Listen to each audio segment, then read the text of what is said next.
hak seorang anak terhadap kuitannya ada 3. Berarti kewajiban kuitan lawan anaknya ada 3. Pertama, ayyuhsina ismahu, kuitan wajib membagusi ngaran anak, karena ngaran itu jadi doa.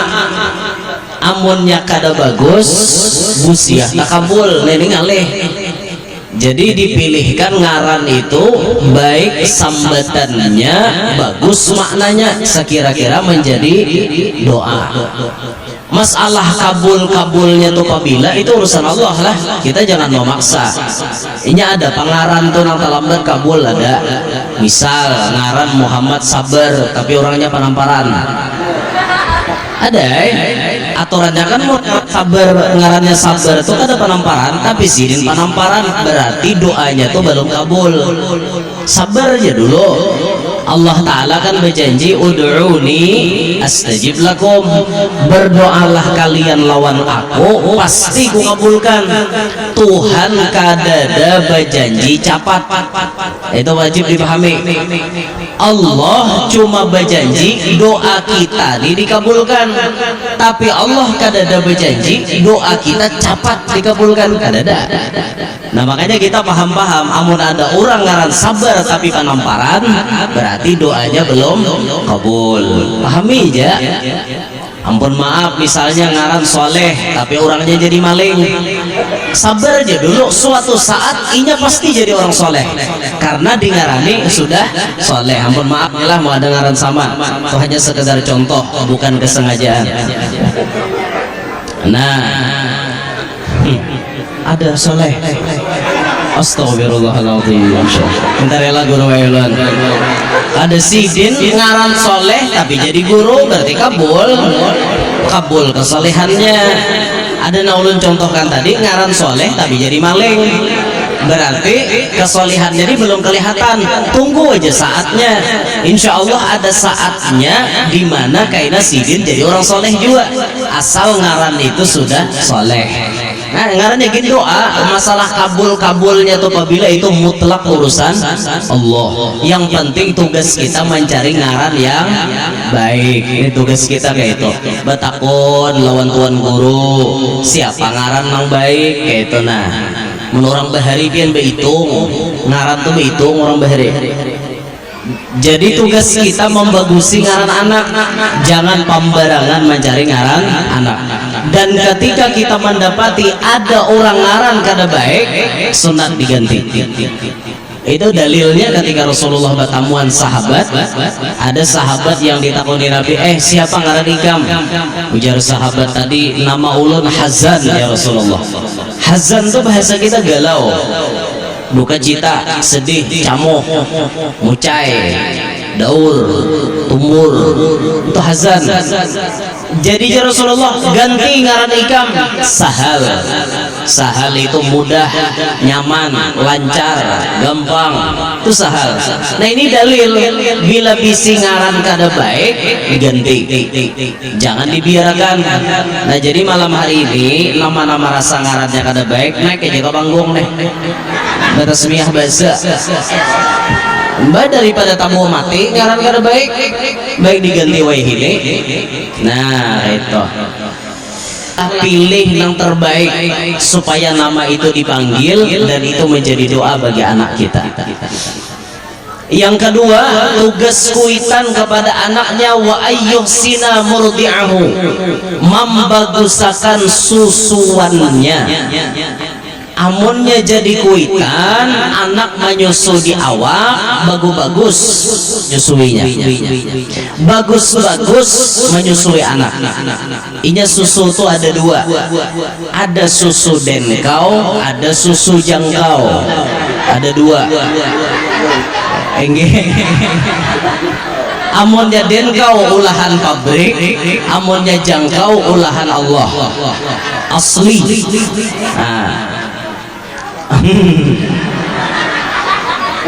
Amun kebetulan anak pian menyusu di awak, kebetulan menyusu di awak, bagus pian beadab menyusui anak. Ampun maaf lah, nya ada orang yang ada beadab menyusui anak. Anak batilanjang disusui, bayi ini batilanjang disusui oleh mamanya, bukan umanya anak batilanjang, bayinya. Mana umanya batilanjang parah lagi. Ini bayinya batilanjang disusui oleh mamanya. Jangan kayak buai mengatakanlah bila bersusuan, jangan kayak itu. Orang tuha suah berucap, ini orang tuha pulang nah kisahnya. Wallahu alam, dalam kitab ada apa ada. Orang tuha suah berucap kayak ini. Kan kakanak tuh bila parhatan menyusu, bila inya kanyang, inya bisa mencabut puting susu tuh bakajut. Bujur gak ada? Bila parhatannya kanyang, dia bakajut kayak itu. Bakajut langsung. Pas inya bakajut mencabut itu kadang-kadang banyu susu umanya titik. Yang dikhawatirkan kalau anak batilanjang titikan banyu susu itu tak gugur ke kemaluannya. Ujar orang bahari, bilanya banyu susu titik ke kemaluan kakanak, bisa dipastikan ganalnya kaina kakak itu jadi lahong. Nah makanya jangan pembarangan, jangan pembarangan. Suwe anak, bebarang aja sini nak kudu suwe aja. Pas tak kipai banyunya ke situ, apa ada? Baya gandal lo jadi sambil lo, lagi orangnya. Nah, naudzubillahi min dzalik lah. Makanya hati-hati, bagus-bagus menyusui anak tuh adabnya bagus-bagus. Nang jadi laki cariakan duit yang halal, pamakan nang halal, gasan konsumsi ibu-ibu nang menyusui. Ibu-ibu nang menyusui itu palapar parut pian. Nah banyak manukarakan pucuk kato, sekira-kira banyu susu bertambah. Nah duitnya nang halal manukarakan gitu, ataupun susu dari buatan pabrik manukarnya duit nang halal. Ini membaguskan susuan, karena dari situ anak pian akan dicetak jadi orang baik. Yang disebutkan dalam azhar, man akalal halala ata'at jawarihuhu sya'a am aba. Siapa pemakannya halal pasti anggota badannya berbuat baik, berbuat taat. Waman akalal harama asat jawarihuhu sya'a am aba. Siapa nang pemakannya haram maka dipastikan anggota badannya berbuat maksiat. Namun anak seorang dimakani nang haram, wajar inya ganal kelakuannya membala, wajar inya ganal kelakuan memberi muar, karena mulai lagi susuan diberi nang kada baik. Naudzubillahi min dzalik. Mudahan kita berataan diluasakan Allah rajaki nang halal. Nah, Bapak, wah ini penting kita sugih pian. Penting benar sugih halal. Penting sekira-kira jangan sampai tergadai keimanan kita demi dunia. Makanya Al-Habib Sa'ad, Al-Habib Muhammad bin Alawi bin Umar Al-Idrus yang lakopnya di masyhur Sa'ad, Al-Habib Sa'ad Al-Idrus, ada menulis kitab namanya Kaifa Takunu Ghaniyan. Bagaimana caranya engkau jadi orang sugih. Jadi pesugihan dalam Islam itu sudah diatur, ada kitabnya spesial. Kaifa takunu ghaniyan, kayak apa ikam supaya jadi orang sugih. Kaji kitabnya Habib Sa'ad. Ada amalannya ini dan ini dan ini, nah harus dibaca. Tinggal kita nama amalakannya. Tinggal kita mengamalakannya. Bagusakan susuan anak, karena ini akan mencetak anak ini jadi orang baik. Anak ini kan terserah kita deh, terserah kita mau warnainya nih, terserah kita. Kita warnai anak kita hirang jadi hirang, kita warnai anak kita abu-abu jadi abu-abu, putih jadi putih, ya kayak sudah. Nah makanya kita warnai kehidupan anak kita ini bagus-bagus. Jadi jar Rasulullah, wa ayyuhsina murdi'ahu, bagusakan susuannya. Nah yang paling alih dan nomor 3 deh, wa ayyuhsina adabahu, membagusakan adab si anak tersebut. Ini uyuh benar nih biar lapah benar, uyuh benar gini. Al-Imam Ruwaim beliau pernah berucap, yang mana kalam ini sering dinukil oleh almarhum wal maghfurlah Abuya Al-Habib Hasan bin Ahmad Baharun. Beliau sering menukil ketika berbicara dengan santri-santri beliau, ya bunayya, kata beliau, ya bunayya ilmaka milhan wa adabaka daqiqan. Ya bunayya, wahai anakku, ij'al ilmaka, jadikanlah ilmumu milhan, seperti uyah, wa adabaka daqiqan, dan jadikanlah adabmu seperti galapung. Bu, orang mau olah wadah itu banyak uyah gak banyak galapung gak? Banyak uyah gak banyak galapung? Banyak galapung. Kayak itulah adab, banyaki adab daripada ilmu. Jadikan ilmu nang kayak uyah. Ij'al ilmaka milhan wa adabaka daqiqan. Jadikan ilmumu kayak uyah, adabmu kayak gandum. Tak banyak gandum daripada uyah. Kita jadikan adab lebih banyak di diri kita daripada ilmu. Biar ilmu segudang tapi adabnya kada ada. Biar ilmunya secuil tapi adabnya tinggi, berharga. Itulah luar biasanya orang nambah adab tinggi. Nah makanya kita ini belajar hidup ini membagusi diri kita dengan adab. Memang yang paling beradab, yang paling apa namanya menampakkan akhlak mulia hanya Nabi kita Muhammad SAW, yang sampai dipuji oleh Allah, wa innaka la'ala khuluqin azim. Sungguh engkau wahai Muhammad sallallahu alaihi wasallam adalah memiliki akhlak yang sangat agung. Khuluqin azim itu hanya dimiliki oleh Nabi, kada bisa dimiliki oleh makhluk, yang kada bisa dimiliki oleh yang lain, hanya Nabi sallallahu alaihi wasallam. Kalau khuluqun karim bisa, kayak kelas-kelas kita ini bisa dapat khuluqun karim, tapi kalau khuluqun azim khusus hanya untuk Nabi kita Muhammad sallallahu alaihi wasallam. Kayak apa akhlaknya Nabi lah, ngalih kita nuruti. Nabi itu kalau sudah orang bersalah terhadap pribadinya Nabi santai aja. Ya'fu 'anid dambi idza kana fi haqqihi wa sababih. Nabi itu memaafkan apabila orang lain tak salah tersangkut urusan pribadi Nabi. Dimaafkan Nabi aja, santai aja Nabi. Tapi sebaliknya, wa idza dhuyya haqqullah lam yakum ahadun lighadabih. Tapi apabila hukum Allah diotak-atik, hukum Allah dinistakan, belum ada orang sarik, Nabi berdahulu sarik sudah.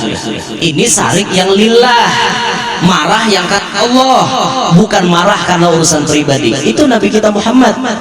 Nah, sedangkan kita bang kapal terbalik, amun sudah hukum Allah diotak-atik, berenai orang menyembati Nabi, ranai orang mahuhulut agama, ranai sudah diri seorang bisa mati bunga tamu, mana menyembati tadi jauh menimpas aja. Ini kan tapalik.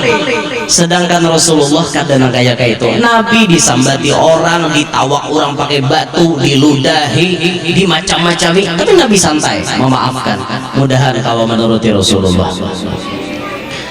Membaguskan adab ini nampak paling alih, malah jarakan lawan anak masalah adab.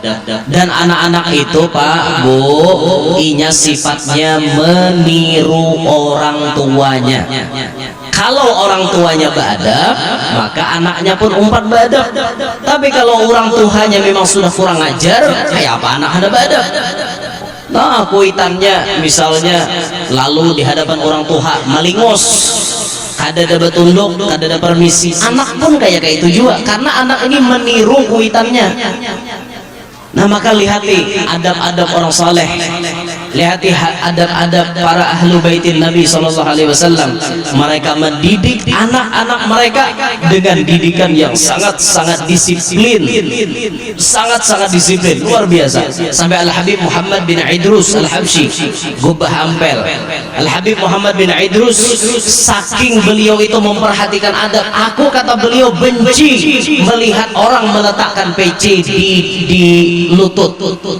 PC itu di kepala anakannya, ini orang beradab, tapi kupiah dia anda dilintuhut, sarik sidin. Aku sarik di sini melihat orang mah anda kupiah dilintuhut, karena kada sesuai tempatnya, kada beradab itu. Nah, pendidikan inilah terus diterapkan oleh para habaib kita. Maka kita melihat bagaimana mereka para habaib kita mencetak anak cucu sehingga menjadi orang-orang yang sukses. Seperti Imam Haddad. Bayangkan Imam Haddad itu dididik oleh keluarga beliau, dididik dengan didikan yang disiplin, guru-gurunya mendidik, akhirnya jadi orang hebat. Bayangkan Imam Haddad umur 4 tahun karena penyakit buta, karena penyakit cacar, Al-Judari, penyakit buta, penyakit cacar yang membutakan mata beliau. Umur 4 tahun buta.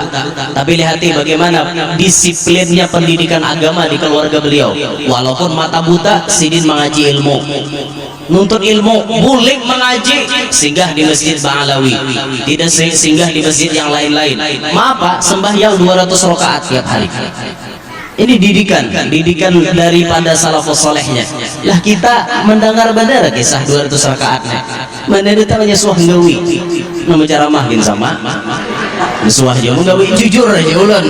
Ada suah gawi 200 rakaat itu.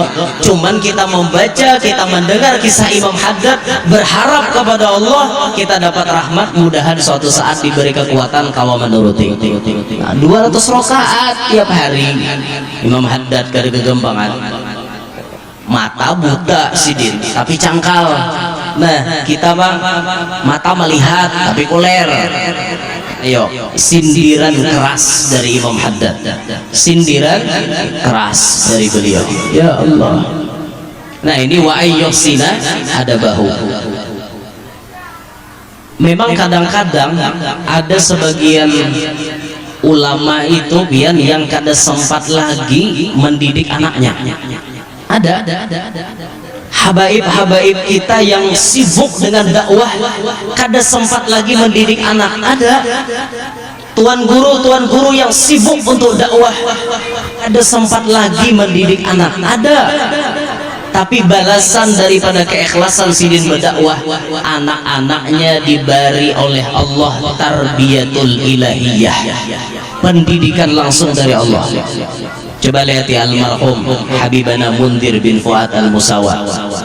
Itu kata beliau, hampir-hampir saya ini tiap hari tidak ada waktu untuk anak-anak saya. Karena kesibukan dakwah, sibuk dakwah, sibuk menjawabi permasalahan umat itu dan ini. Sampai-sampai anak-anak beliau hampir-hampir kada sempat mendidik. Tapi kata beliau, Allah anugerahkan kepada aku anak-anak yang Masya Allah luar biasa taatnya kepada Allah. Anak beliau Sayyid Muhammad bin Mundir Al-Musawa. Ini tak tinggal kopi ya, kada mau masuk ke majelis. Tak tinggal kopi ya. Anak pimpinan majelis, abahnya di muka, tapi anaknya kada wani masuk. Ketika ditakuni, menangis lagi di luar, nangis. Sayyid, kenapa tidak masuk? Kan abinya itu lagi mimpin majelis. Apa jawaban Sayyid Muhammad? Muhammad malu masuk ke dalam majelis. Kenapa mesti malu? Kan abinya yang mimpin majelis. Tidak, Muhammad malu karena Muhammad tidak pakai PC. Kada bakupiah sopan masuk ke majelis. Ayo bayangkan, adabnya luar biasa. Anak pimpinan majelis, andaikan masuk kada bakupiah, siapa yang menyariki? Kada ada, tapi adab tertanam. Kata Habib Mundir, sebetulnya aku tidak pernah mengajarkan demikian, tapi anakku bisa seorangan. Oh, datang di mana bisa seorangan? Pasti ini tarbiyatul ilahiyah, pendidikan langsung dari Allah.